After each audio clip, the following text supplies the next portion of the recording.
Hello, how are you? Good to see you. And still getting used to the settings.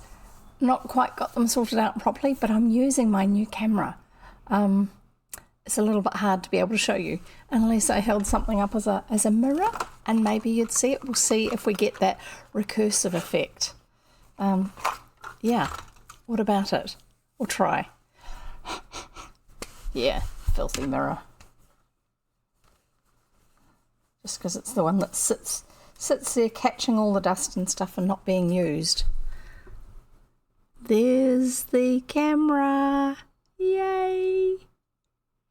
And there's the old camera on the top of my monitor. See? New one, old one. There you go. Wow. Finally got it working. Once I found the right adapter that I could order, and it was something that was available online. It was just a matter of ordering it and then waiting for it to arrive, which it has. So yay, it arrived yesterday, so I had a chance to play with the camera using the adapter yesterday. So, but in the meantime, I also realized that all of those lovely YouTube videos that I tell you that are going to be over on my YouTube channel, because they were read here and then I transferred them, I missed a whole week. Sorry about that. So I've just released one today. There's more coming. Yeah, there's more coming. The rest of them are just going to be spaced after whatever comes next, at my usual 3 a week schedule.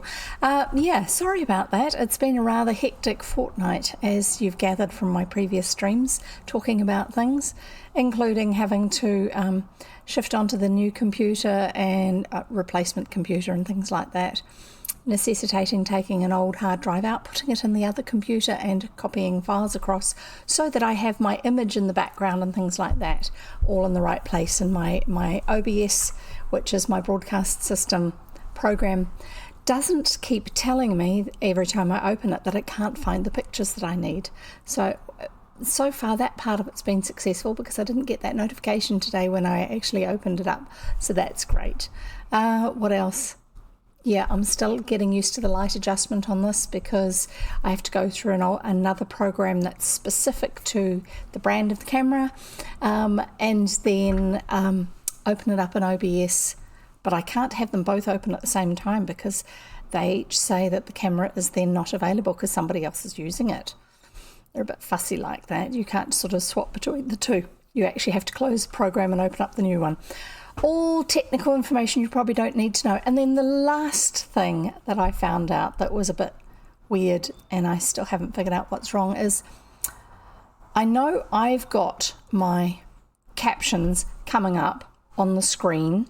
On my other monitor, I can see them the way you guys see them, but apparently when I've saved the videos, because the program automatically saves the videos, it's been saving them with the captions printed into the video file. I have no idea why or how that has happened. There must be some setting I've changed somewhere along the line when I'm trying to get things working the way I want. I don't know. I really don't know. So, sorry.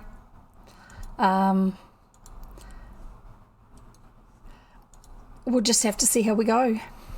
And hopefully it hasn't done that today.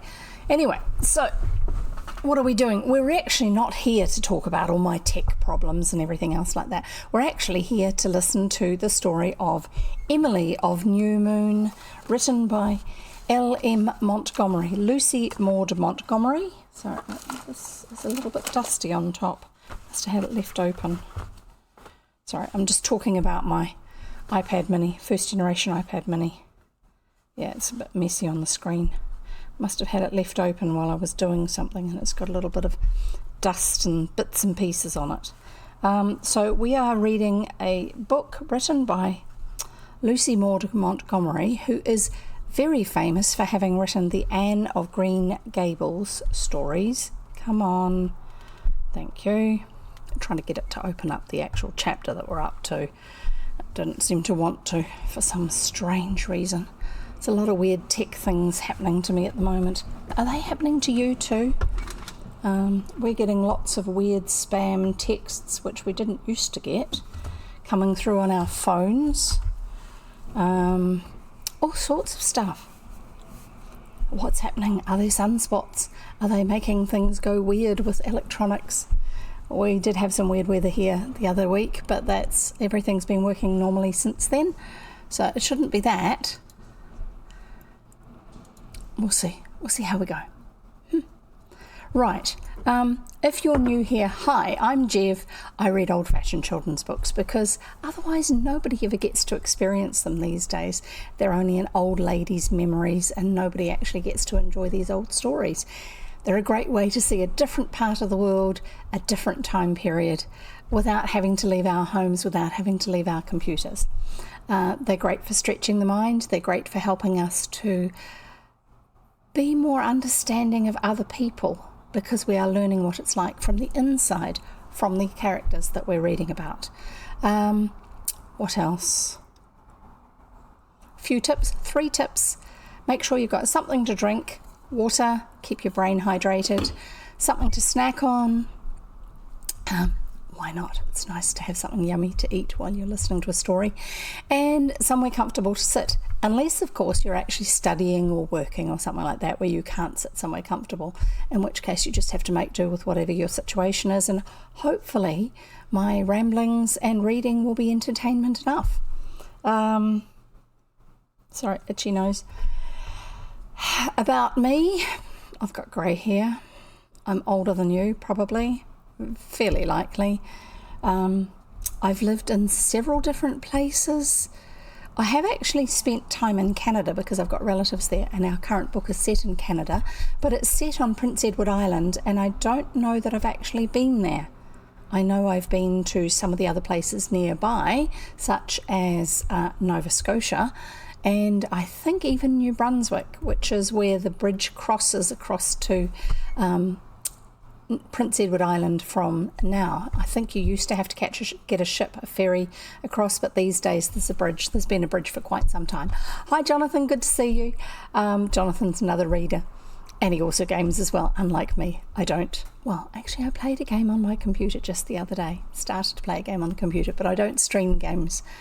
I just do book reading, children's book reading. I would not describe what I do as being similar to an audiobook, because I ramble, I chat, I make mistakes, my accents are absolutely terrible. I get lost on the page even when I'm in the middle of a sentence. What superpowers do you have? Anyway, lots of fun. Let's get on with reading. Here we go. Emily of New Moon by L.M. Montgomery. Chapter 13, A Daughter of Eve. New Moon was noted for its apples, and on that first autumn of Emily's life there, both the old and the new orchards bore a bumper crop. The old orchard is on one side of the access road and the new orchard is on the other, and Emily likes the old one because it's all rambly and there's wild grasses and things growing, instead of being all very organised with the trees in perfect rows and so on. Anyway, we'll carry on with reading. The trees in both the old and new orchards bore a bumper crop. In the new were the titled and pedigreed apples, all the ones that were bought because of the varieties they were and planted. And in the old, the seedlings, unknown to catalogues, that yet had a flavour wildly sweet and all their own. There was no taboo on any apple, and Emily was free to eat all she wanted of each and every kind, the only prohibition being that she must not take any to bed with her. Aunt Elizabeth, very properly, did not want her bed messed up with apple seeds, and Aunt Laura had a horror of anyone eating apples in the dark, lest they might eat an apple worm into the bargain. Yeah, I'm going to interrupt here. I grew up eating wild apples. I grew up eating apples from my grandmother's orchard that were, some of them were named varieties, but they were fairly old-fashioned. But the trees were not protected from apple moth, well, what we would call codlin moth. And so when you ate apples, even if you were an avid reader, you did not just eat an apple while you're reading your book. So you've got apple here, book here, and you're just looking at the book. When you ate apples, the apples that we had, because we didn't buy apples, we only ever got them from the trees locally, especially my grandmother's trees, you always, even if you were reading a book, you took a bite and then you looked at the place you had bitten it from, and if there were no holes in it, then you went ahead and chewed it and swallowed it. If there was a hole there, you spat it out, because quite possibly the apple worm was in the piece that you had bitten off. You never wanted to actually find half an apple worm poking out of an apple worm hole. So there you go. Anyway, we'll carry on. So the life experience, that's why I read books to you, so you can gain from the life experience. Right. Where do we get up to? Aunt Laura had a horror of anyone eating apples in the dark, lest they might eat an apple worm into the bargain.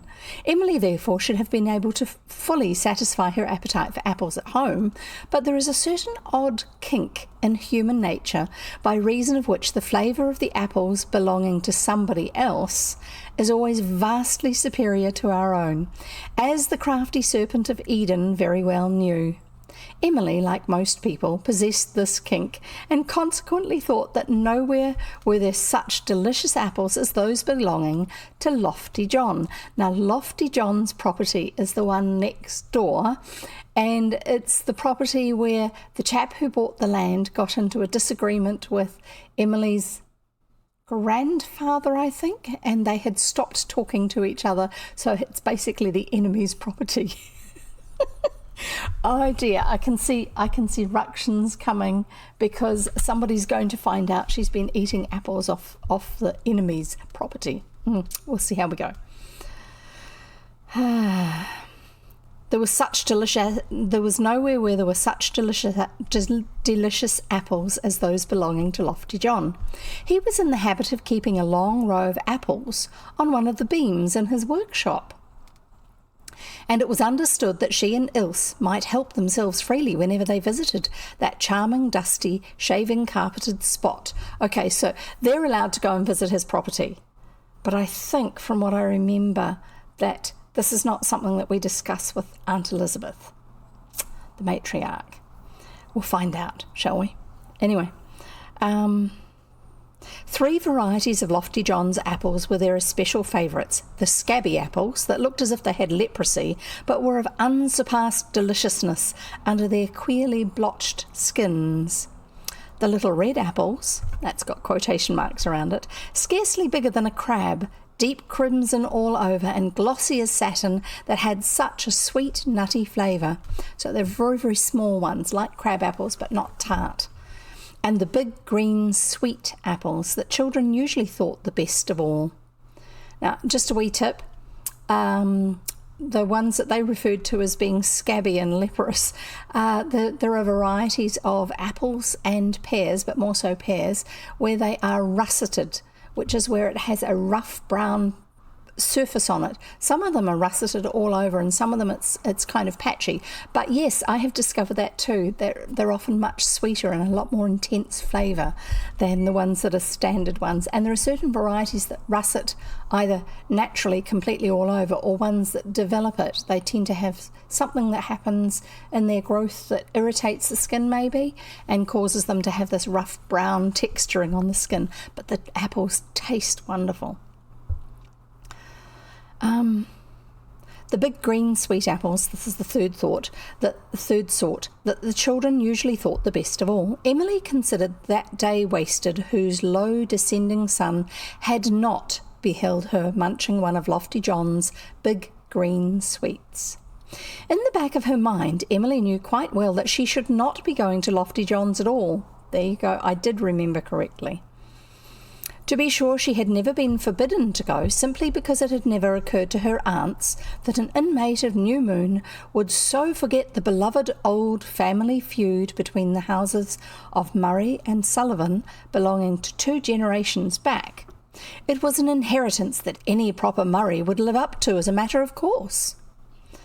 But when Emily was off with that wild little Ishmaelite of an Ilse, traditions lost their power under the allurement of Lofty John's reds and scabs. That's what they nicknamed the apples. She wandered rather lonesomely into his workshop one September evening at twilight. She had been alone since she came from school. Her aunts and cousin Jimmy had gone to Shrewsbury, promising to be back by sunset. Ilse was away also, her father prodded thereto by Mrs. Sims, having taken her to Charlottetown to get her a winter coat. Emily liked being alone very well at first. She felt quite important over being in charge of New Moon. She ate the supper Aunt Laura had left on the cookhouse dresser for her, and she went into the dairy and skimmed 6 lovely big pans of milk. She had no business at all to do this, but she always hankered to do it, and this was too good a chance to be missed. She did it beautifully, and nobody ever knew, each aunt supposing the other had done it. And so she was never scolded for it. This does not point any particular moral. Of course, in a proper yarn, Emily would either have been found out and punished for disobedience, or been driven by an uneasy conscience to confess. But I am sorry, or ought to be, to have to state that Emily's conscience never worried her about the matter at all. Still, she was doomed to suffer enough that night from an entirely different cause to balance all her little peccadilloes. By the time the cream was skimmed and poured into the big stone crock and well stirred, Emily didn't forget that either, it was after sunset and still nobody had come home. Emily didn't like the idea of going alone into the big dusky echoing house, so she hied her to Lofty John's shop, which she found unoccupied, though the plane halted midway on a board, indicating that Lofty John had been working there quite recently and would probably return. A plane is a piece of equipment that a builder uses that skims a very thin layer of wood off the surface, and you get these long, if the wood plane is used by somebody who knows what they're doing, it takes off these long, thin strips that curl up of wood, referred to as a type of wood shavings. And yes, you don't normally leave a wood plane lying around. You put it away because it is a very specialised piece of equipment, and you don't want any damage to happen to it, especially back in those days. Anyway, so that indicates why he is coming back. Emily sat down on a round section of a huge log and looked around to see what she could get to eat. There was a row of reds and scabs clean across the side of the shop, but no sweet among them. Those are the big green ones. And Emily felt what she needed just then was a sweet and nothing else. Then she spied one, a huge one, the biggest sweet Emily had ever seen, all by itself on one of the steps of the stair leading up to the loft. She climbed up, possessed herself of it, and ate it out of hand. She was gnawing happily at the core when Lofty John came in. He nodded to her with a seemingly careless glance around. "Just been in to get my supper," he said. "The wife's away, so I had to get it myself." He fell to planing in silence.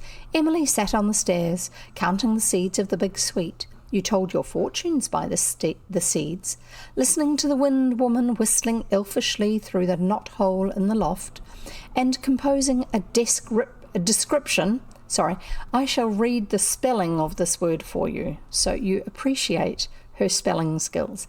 DESKRIPSHUN, description. But when the word is split because of a line link, it looks like it's desk and rip. And it's not until you get to the next line that you realise it's actually the word description. Composing a description of Lofty John's carpenter shop by lantern light is the title that she's composing, to be written later on a letter bill.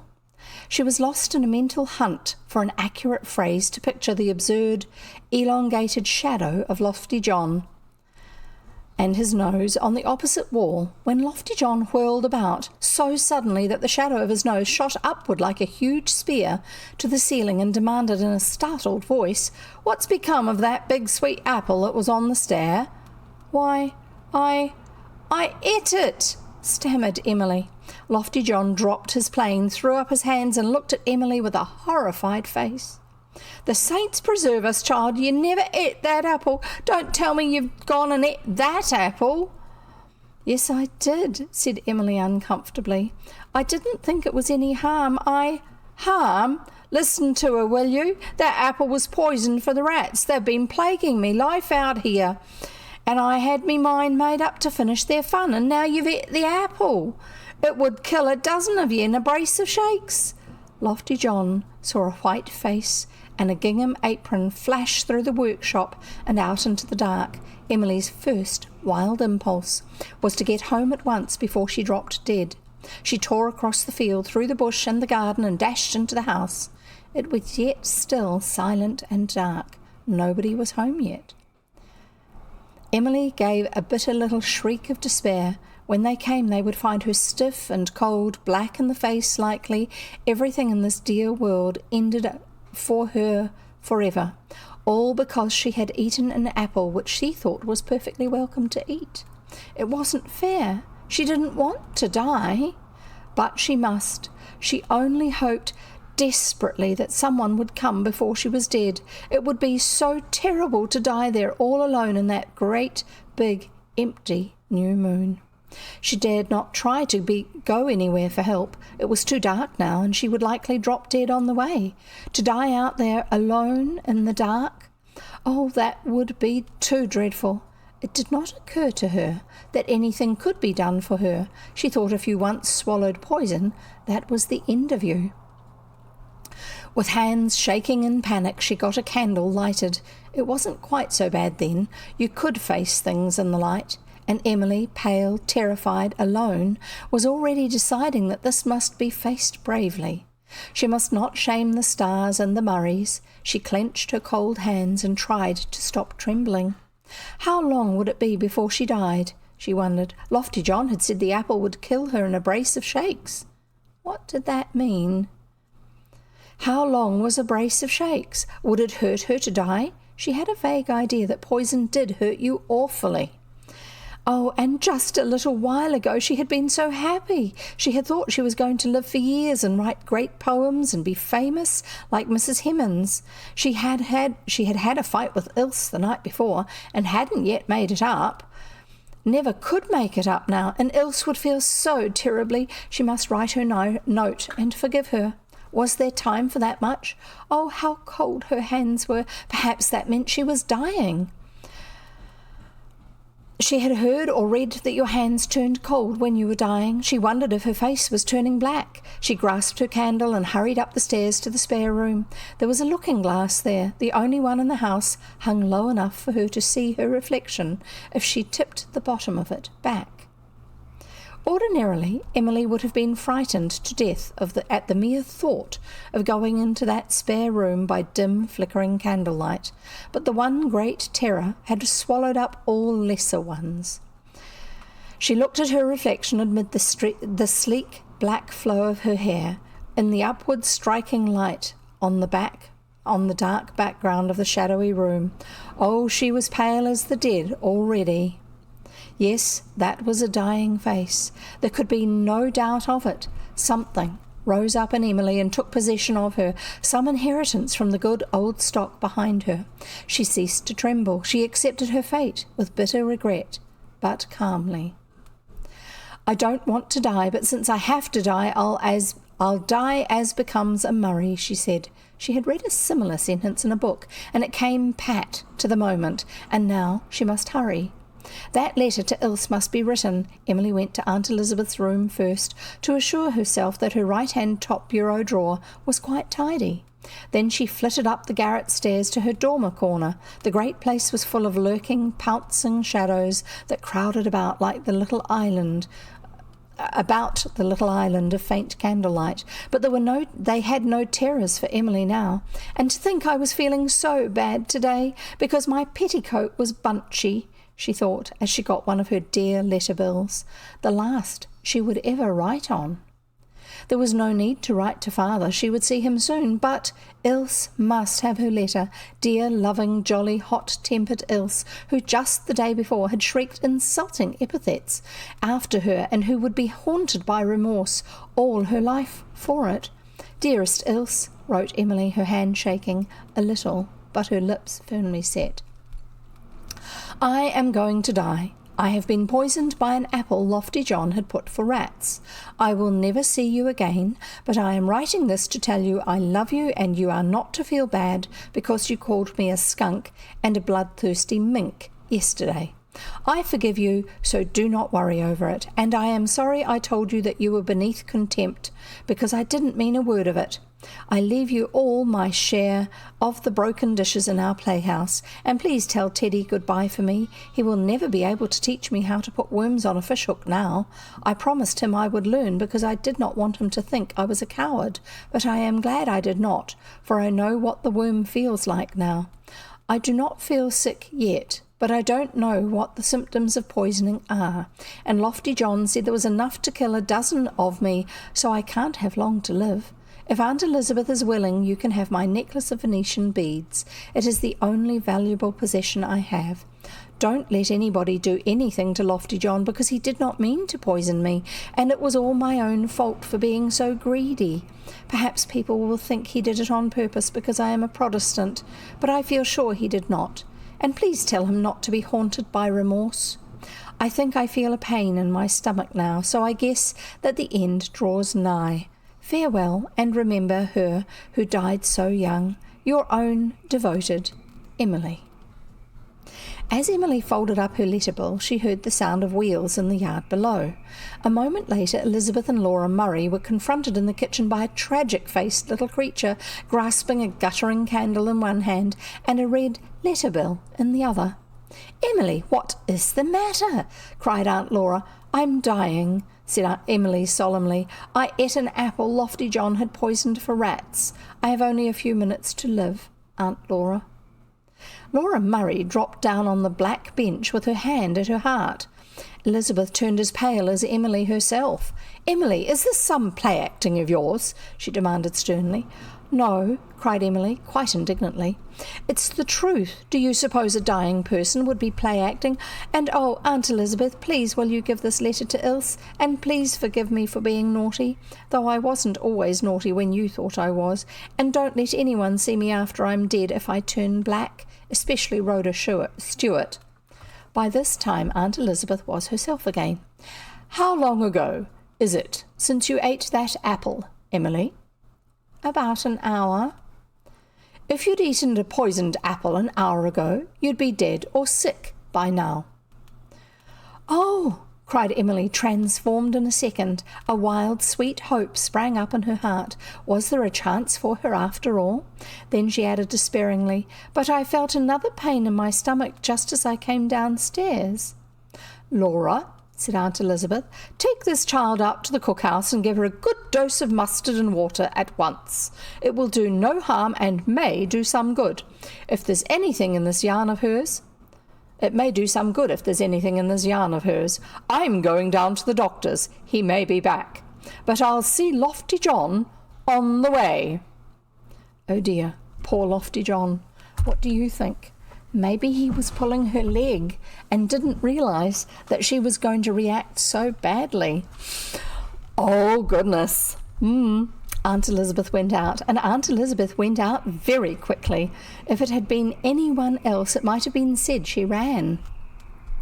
As for Emily, well, Aunt Laura gave her that emetic in short order, and 2 minutes later Emily had no doubt at all that she was dying then and there, and the sooner the better. An emetic is something that you take, you swallow, that makes you throw up, to get things out of your stomach, and mustard and water is one of those things that can do it. The reference to was being sure she was dying. It's a little bit like when you're seasick. Initially you think you are going to die, and then if it carries on being, your stomach carries on being bad with seasickness, you wish you were going to die. Just so it would be all over. Once you've actually thrown up, you actually start to feel a lot better. So if you're ever in a situation where you get seasick, don't try to hold it back. Let yourself be seasick, and then you'll start to improve. Anyway, carrying on. When Aunt Elizabeth returned, Emily was lying on the sofa in the kitchen, as white as the pillow under her head, and as limp as a faded lily. "Wasn't the doctor home?" cried Aunt Laura desperately. I don't know. There is no need of the doctor. I didn't think there was from the first. It was just one of Lofty John's jokes. He thought he'd give Emily a fright, just for fun. His idea of fun. March you off to bed, Miss Emily. You deserve all you've got for going over there to Lofty John's at all, and I don't pity you a particle. I haven't had such a turn for years. Being worried, a heart turn. Oh my goodness, her stress, her worry. I did have a pain in my stomach, wailed Emily, in whom fright and mustard and water combined had temporarily extinguished all spirit.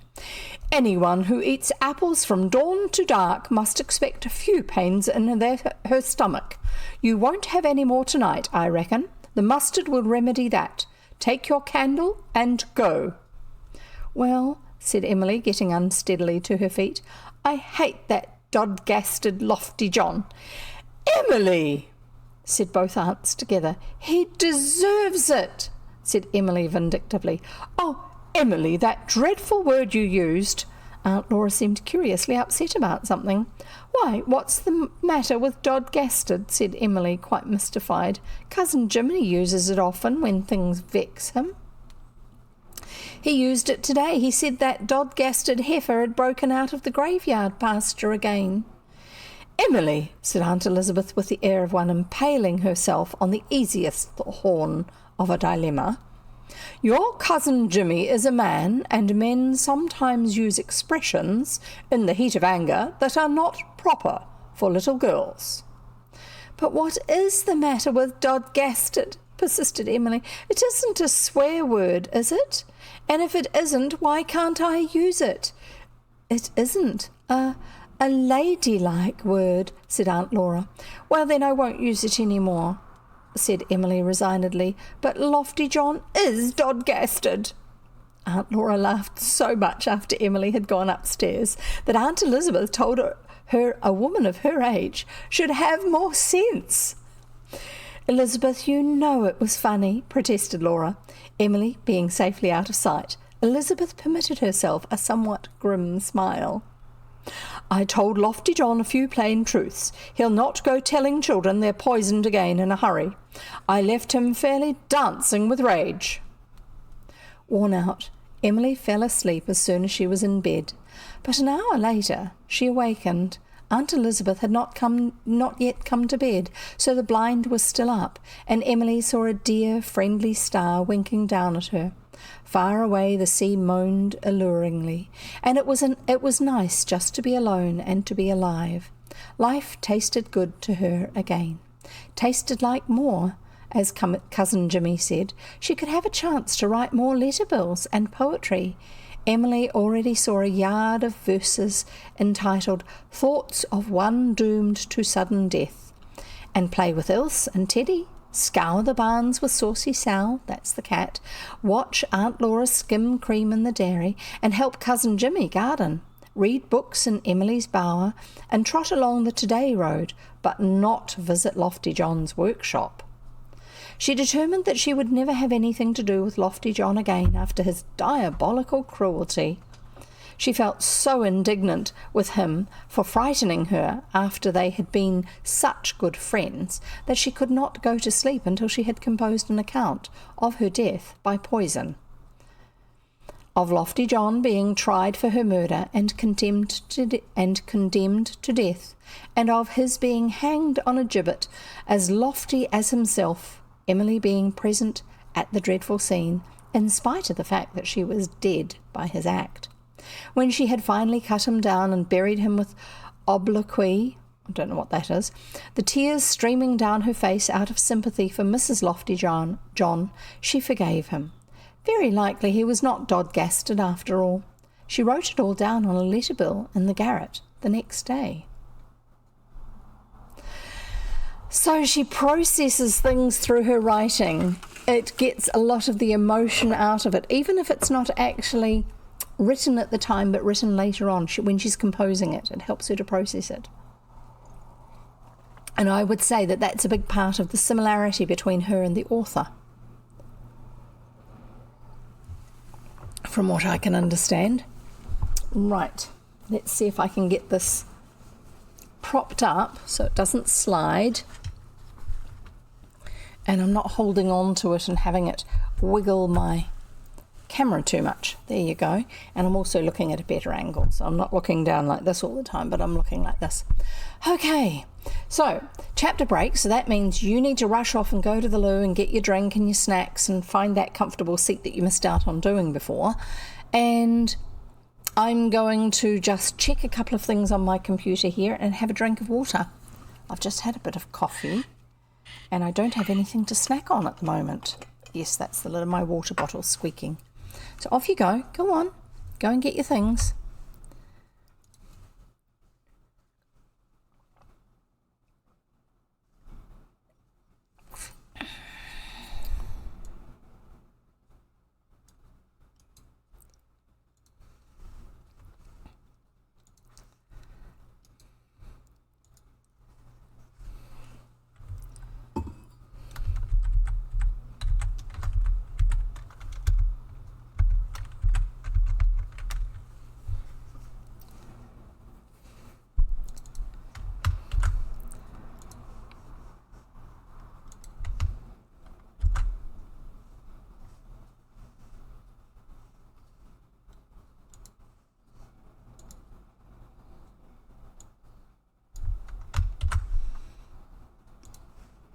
I'll be reading again very shortly. You better be ready.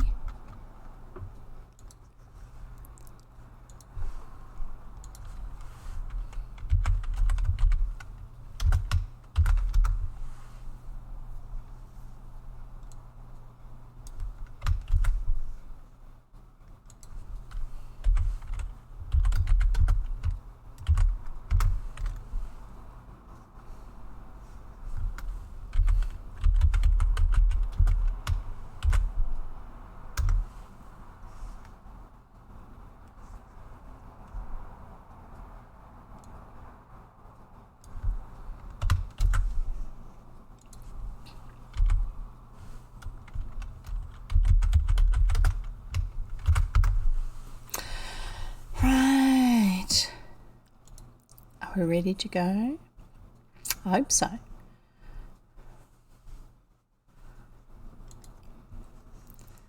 Right, we are back. One more mouthful of water. I'm just going to get one of these throat lozenges out in case I start getting the tickly dry throat that causes me to cough, because that's not pleasant through a microphone. Found them again. Yay. And here we go. We are ready with the second chapter for today's reading. We are reading L.M. Montgomery's Emily of New Moon, which is set on Prince Edward Island in Canada. Written around 1923, I think. And she wrote 2 other books to follow it. They were Emily Climbs and Emily's Quest, which I'm not going to be reading here on this channel, not because they're no good as books, they're great as books. It's just that my focus is more on books for younger people, and this is the upper end of the age range that I focus on. Emily Climbs and Emily's Quest are about Emily as she gets into her mid to late teens and early adulthood.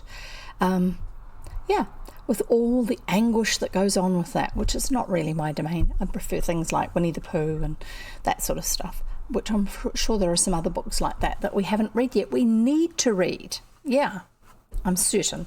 Anyway, so here we go. Emily of New Moon by L.M. Montgomery. Chapter 14, Fancy Fed. Interesting. In October, Cousin Jimmy began to boil the pig's potatoes. Unromantic name for a most romantic occupation, or so it appeared to Emily, whose love of the beautiful and picturesque was satisfied as it had never been yet on those long, cool, starry twilights of the waning year at New Moon. There was a clump of spruce trees in a corner of the old orchard, and under them an immense iron pot was hung over a large circle of stones. Okay, or a circle of large stones, which is actually what's written. A pot so big that an ox could have been comfortably stewed in it, Emily thought it must have come down from the days of fairy tales and been some giant's porridge pot. But Cousin Jimmy told her that it was only 100 years old, and old Hugh Murray had had it sent out from England. "We've used it ever since to boil the potatoes for the new moon pigs," he said. "Blairwater folks think it's old-fashioned. They've all got boiler houses now with built-in boilers, but as long as Elizabeth's boss at New Moon, we'll use this." Now, a boiler for doing that sort of thing is possibly what we would have called, when I was growing up, a copper that you used for doing your laundry in, because you boiled your laundry back in the old days. And it's a brick surround of fire bricks, and you light a fire underneath, and then it's got a copper big bowl thing that is built into it, that the water goes into, and then your laundry goes into it, and it helps to get your white clothing much whiter, and it kills all the germs and all that sort of stuff. But it was also used for other things where you had to apply heat to something, such as cooking things up in big quantities. And that was called the copper, just because it had this big copper bowl thing to it. Anyway, so we'll carry on. Emily was sure no built-in boiler could have the charm of the big pot. She helped Cousin Jimmy fill it full of potatoes after she came from school. Then, when supper was over, Cousin Jimmy lighted the fire under it and puttered about it all the evening. Sometimes he poked the fire. Emily loved that part of the performance, sending glorious streams of rosy sparks upward into the darkness. Sometimes he stirred the potatoes with a long pole, looking, with his queer forked grey beard and belted jumper, just like some old gnome or troll of Northland story, mixing the contents of a magical cauldron. And sometimes he sat beside Emily on the grey granite boulder near the pot and recited his poetry for her.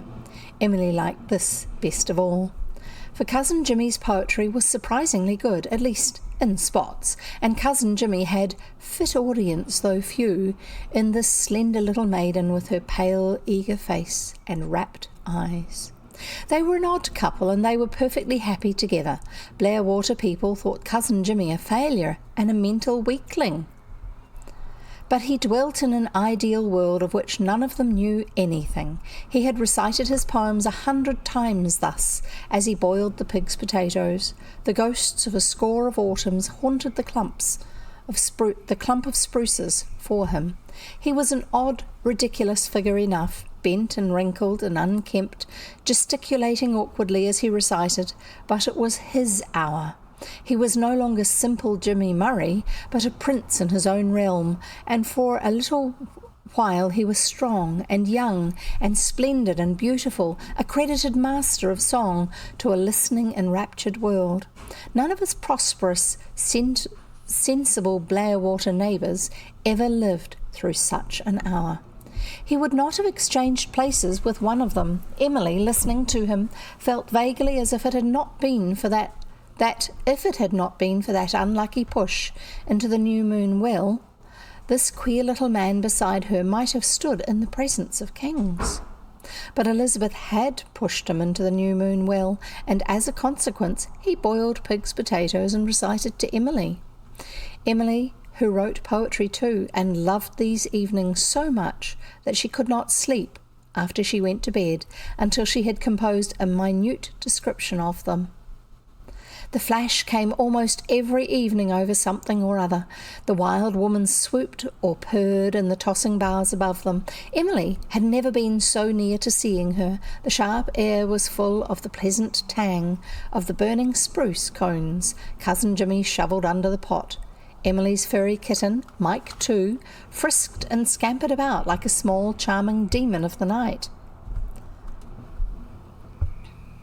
The fire glowed with beautiful redness and allure through the gloom. There were nice whispery sounds everywhere. The great big dark lay spread around them, full of mysteries that daylight never revealed, and over all a purple sky powdered with stars. So yeah, I can understand why she's saying that, why the author is saying that Emily couldn't sleep until after she had actually written down something about it, with all this inspiration going on. That's what the flash is a moment of intense inspiration and sense of connectedness with everything that's around her. everything that's unseen, not just the seen things as well.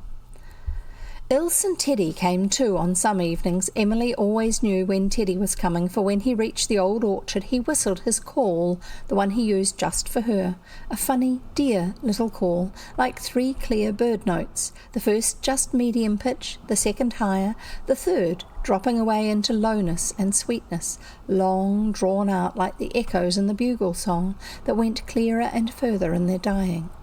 That call always had an odd effect on Emily. It seemed to her that it fairly drew the heart out of her body, and she had to follow it. She thought Teddy could have whistled her clear across the world with those 3 magic notes. Whenever she heard it, she ran quickly through the orchard and told Teddy whether Cousin Jimmy wanted him or not, because it was only on certain nights that Cousin Jimmy wanted anybody but her. He would never recite his poetry to Ilse or Teddy, but he told them fairy stories and tales about the old dead and gone Murrays in the pond graveyard that were as queer sometimes as the fairy stories.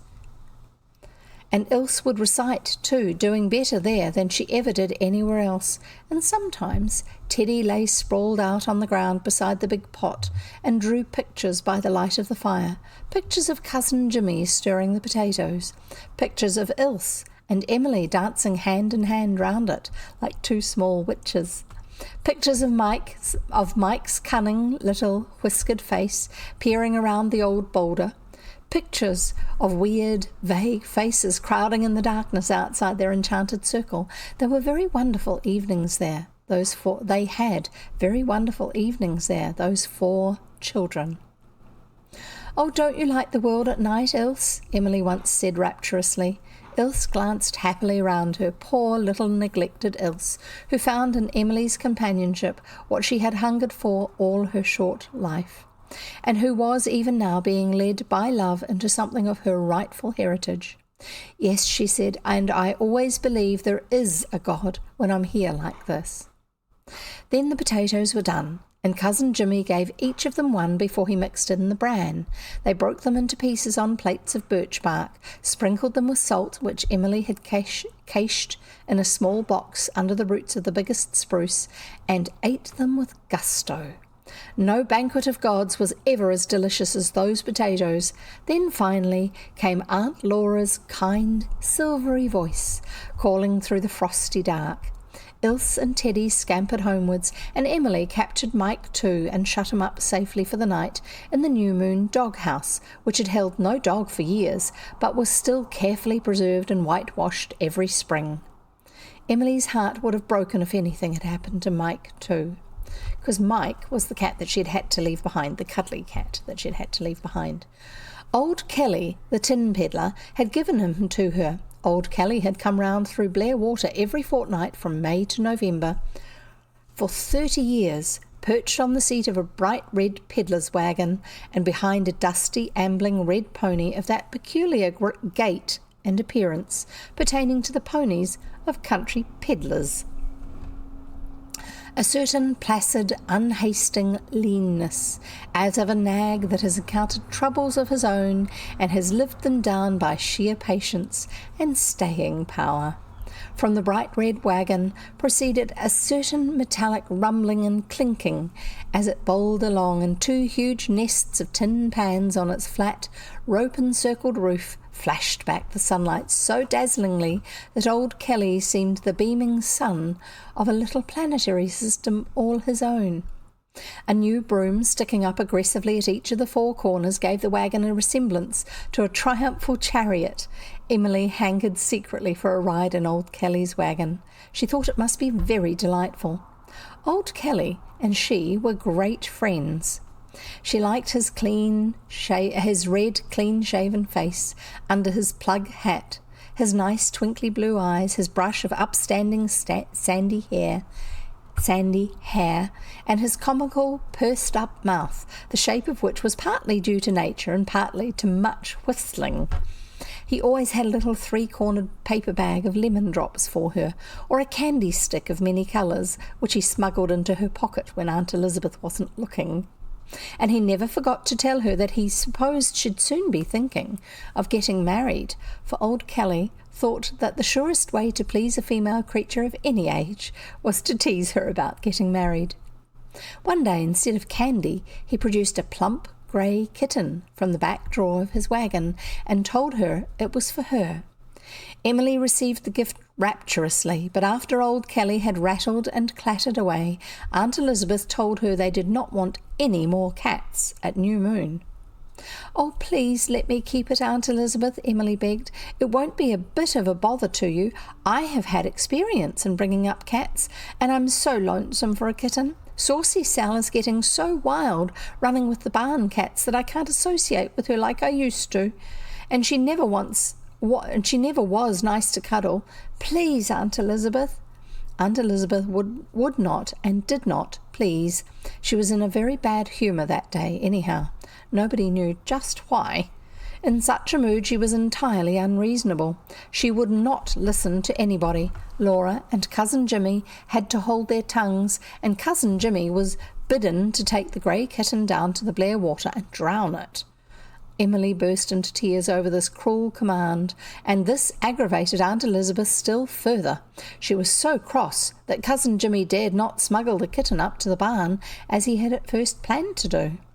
"Take the beast down to the pond and throw it in and come back, and tell me you've done it," said Elizabeth angrily. "I mean to be obeyed.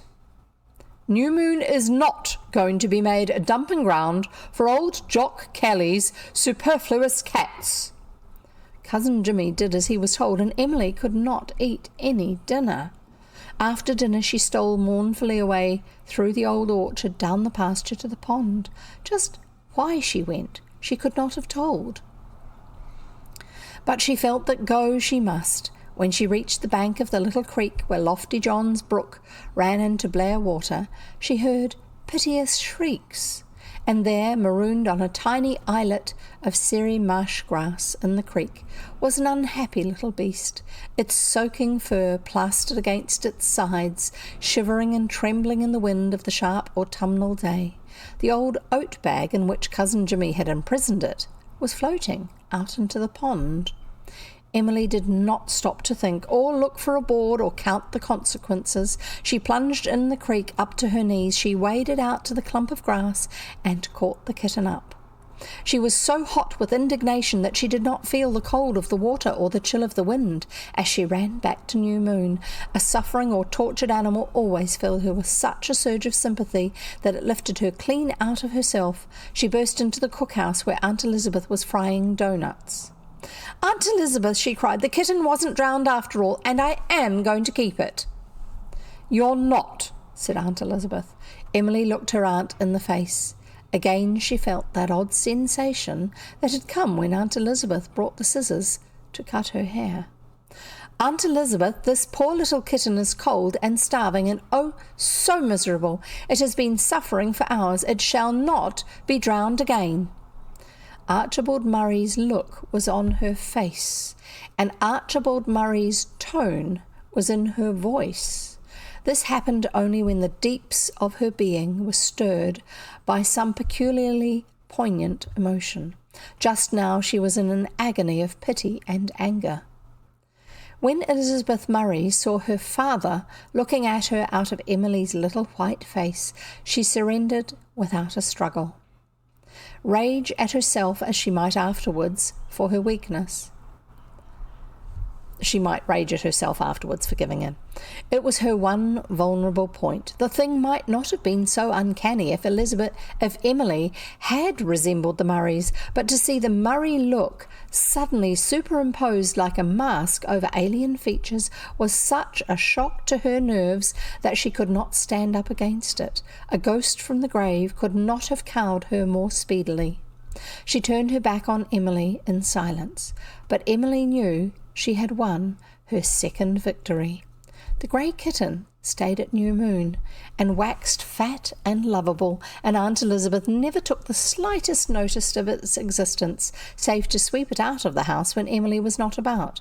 But it was weeks before Emily was really forgiven, and she felt uncomfortable enough over it. Aunt Elizabeth could be a not ungenerous conqueror, but she was very disagreeable in defeat. It was really just as well that Emily could not summon the Murray look at will. So there you go, 2 chapters, and I'm not going to start the third one because it's quite a long one. That was A Daughter of Eve and Fancy Fed. There you go. So we're getting to know them a little bit, aren't we? So I think that quite possibly Aunt Elizabeth will always be a little bit serious and proper and abrupt, but she may soften a little over time if Emily doesn't get her too riled up too often, so that she's always defending her stance on things. That's interesting. I wonder. We'll find out, I'm sure, as we carry on with the story.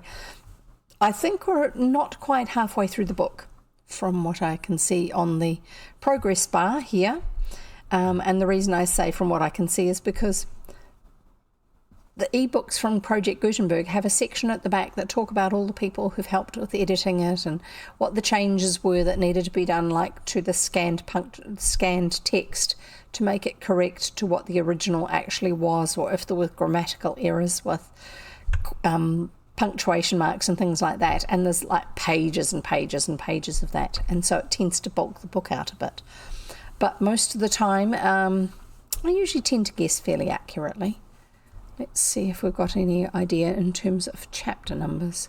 We're up to, we've just had chapter 14. Let's see how far it goes. It goes up to chapter 31. There you go. So yeah, just under halfway. How's that? I hope you've got some lovely things to do for the rest of the week. It's Wednesday here in New Zealand when I'm reading, and I still have half a week's worth of work to do, I suppose. There's videos to edit, there's things to put online, there's photographs to take of products for our home-based business. There's always something to do. And then on top of it is all just normal day-to-day things like housework and groceries and cooking. Because you can't get away from that, you really need to eat. And I prefer to be able to eat than not eat. It's a lot more fun being able to eat. It's less painful. Lots of nonsense anyway. What else? Anything else going on? We're meant to be having really bad weather at the moment. It's a bit windy outside. It's been raining overnight and this morning. But the really bad weather hasn't arrived yet. It was meant to arrive last night. So hopefully it's not late. Hopefully it's actually just eased off and we're not going to have really bad weather. Because where we live is far enough out into the country. There's lots of houses around us, but it's far enough away from the main centres that we will often get power cuts in bad weather because our power lines are overhead power lines. And sometimes the wind blows hard enough that the wires clash together and cause a power cut. Sometimes it's because something lands, a tree falls down and lands on the power lines, or the power pole gets knocked over. That's just the way things are when you live in the country. Anyway, so there you go. Lots of irrelevant information as well as some relevant information. Have you found out where she's from? Have you looked up Prince Edward Island on your maps? Apart from just the ones I've shown you. Go and do it. Off you go. Anyway, I'm going to finish off here. Sorry, yes, I have an itchy ear, as usual. I think it must be something to do with the way my hair sits over my ear. I'm going to finish off now, and you can carry on with the rest of your week. I will see you in 2 days' time. That's Friday at 3 p.m, unless something happens that interrupts that. But hopefully not. I'm looking forward to reading some more. I don't remember the details of this book. I just remember reading it and enjoying it. So it's lots of fun for me. I hope it is for you too. And thank you for being here. Thank you for listening. Thank you for being part of the community. Don't forget that you can follow me or subscribe, depending on if you're watching on YouTube or Twitch. Have a look on my profile on either of those places. You can find where I am on various social media sources, and we can chat together, get to know each other a bit more, discuss books. You can even join our Discord server. And if you're on YouTube watching this, give it a like, and then YouTube will actually understand that that's the sort of thing that you want to see. And people who are looking for similar things to you on YouTube, it will tell them about the stories, which is a great way. And feel free to share them with your friends or your enemies, I don't really care. But anyone who you think might enjoy old-fashioned stories, let them know. Give them my YouTube link, which is on my profile. I'm not even going to put it in the chat for you if you're watching live on Twitch. But yeah, share the stories with anyone you think might be interested. And like I've said before, I tend to put them all over onto YouTube and put them into playlists. So each book is a separate playlist for almost all of them. And if you want to, you can start them and listen all the way through, or you can just listen to them by video. They've got me chatting at the beginning and end. It's not a fancy edited down like an audiobook. It's actually just what we have happening here, except it's not live. So yeah, get involved, get reading, and thank you for being here, and we'll see you next time. Good to see you all. Happy reading. Bye.